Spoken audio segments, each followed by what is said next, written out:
Hey there, Adam here at the Design Lab, looking at another comic. Today, an artist that I have read. I read quite a few of his books, his short story collections that have been reprinted into English. The ones that I remember are The Pushman and Other Stories, Goodbye, I can't remember. Abandon the Old in Tokyo, I think that's him.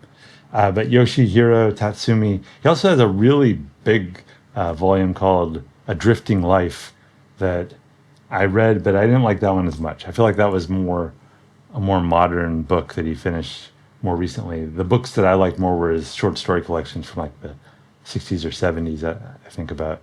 But it's been a long time. Actually, it's been over 10 years since I've read him because I looked on Goodreads at where I keep track of things. I have since 2014, and none of his books are on there. So it's been at least 10 years. So this one I've been wanting to read, and I never quite had gotten my hands on a copy until now. And this one's really early. This one he did when he was, I think, 21 years old, and it came out in 1956. So yeah, he was born in 1935. And what I read at the back of the book, where there's a short interview with him, is that he finished it in, I want to say like 20 something days, like very short amount of time, something like averaging like 7 pages a day or something. So let's take a look at it. Black Blizzard, and it's quite a interesting little book. I read it really fast. It wasn't a long read. For some reason, it begins in color, and then it turns into black and white. And the interview in the back, Adrian Tomine, who was kind of the book's editor, asked the guy, Yoshihiro Tatsumi, why did it begin in color? And he said something like about it being marketed to children or something. I don't know. I couldn't quite understand the answer. It's kind of strange. So anyways, it begins with the art is very simple and the dialogue is very simple. Look at, there's like probably like 12 words on this whole page of dialogue. It's kind of a a noir sort of crime tale in which these two dudes, they're both criminals being taken to somewhere for trial or something, or prison, and somehow, I don't know why they're handcuffed to each other. I thought it was always like a cop got handcuffed to a criminal.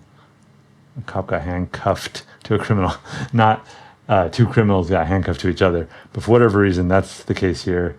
There's a train wreck. They escape, and it's cold. And one of the guys is more a thug. He's an older thug guy who's definitely a criminal. The other guy is more like, oh, here's where it changes to black and white all of a sudden.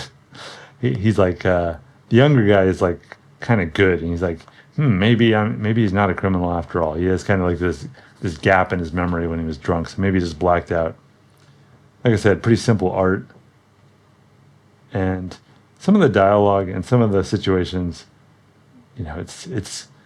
I talked about this recently, like how, this is a kind of book that you only get if you've already read the guy's best stuff and you want to kind of see his development. This isn't really a good book to start with. I think those short story collections that I mentioned are probably better. This is just for the diehard guys like me that want to read all his books at some point. Anything they can get their hands on by this guy. And so I enjoyed it in that sense, but it's very easy to pick it apart. Like there's kind of some one-dimensional qualities to some of the characters. Actually, there's only really two major characters in this whole book. Everything else is just kind of minor characters. And it reminded me of Dostoevsky. I don't know how. I guess in the sense that it's like these people that are in the low end of life that are just struggling to survive and being pitted against each other. And we get this flashback. It was very predictable, like that the older criminal guy was related to this woman who nobody realized that, and that was very predictable, and you could see that coming. The only thing I couldn't see coming that kind of surprised me was there's this point where they get to, let's see if I can find it. They get into they break into a doctor's office, and they decide to it's a gamble to see who's going to have their hand sawed off, so they don't have to be together anymore. And they both decide to drink this. He makes like a drink, one of them a sleeping potion. So one of them's going to be put to sleep, and the other one's not. And I immediately thought of The Princess Bride, where what's this guy's name? I'm blanking on his name, but the guy, the bald guy, the inconceivable. That guy is like, they do the drinking thing. I immediately thought of that, and I'm like, what if he's been trained to handle his poison? I don't know how they explain it here, though. Let's see. But the twist, well, I don't know if you want to hear the twist if you're excited, but I'll reveal it. So if you don't want to hear the twist, stop now. Okay, here's the twist. The twist is that rather than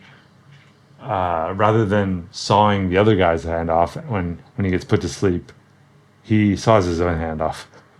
Which, it's kind of a twist that, it makes him seem like a good guy, but it also doesn't seem very plausible. that he would need to trick the guy to saw his own hand off. But who knows? So yeah, Black Blizzard. It ends with kind of a happy ending. And the piano player survives. But